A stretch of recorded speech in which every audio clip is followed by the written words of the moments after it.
I ara, en aquesta segona part, anem a veure una cèl·lula heterozigota per un caràcter, és a dir, que el cromosoma patern porta l'al·lel A, gran, majúscula, i el cromosoma matern, per exemple, porta l'al·lel A petita, minúscula. Quan faci la meiosi, farà exactament igual. La fase S de la interfase.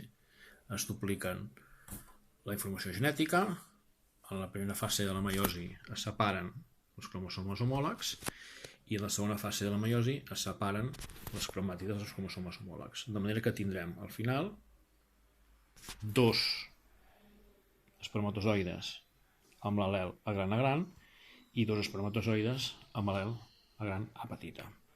Espermatozoides o òvuls.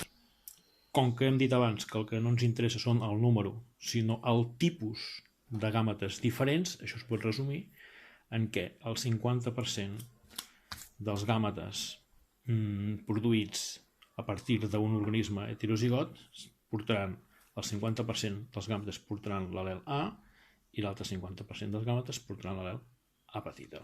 I això és el que ens interessa. És a dir, partint d'aquí, una cèl·lula heterozigota amb dos cromosomes, un amb A i un amb B, acabem amb dos tipus de gàmetes diferents.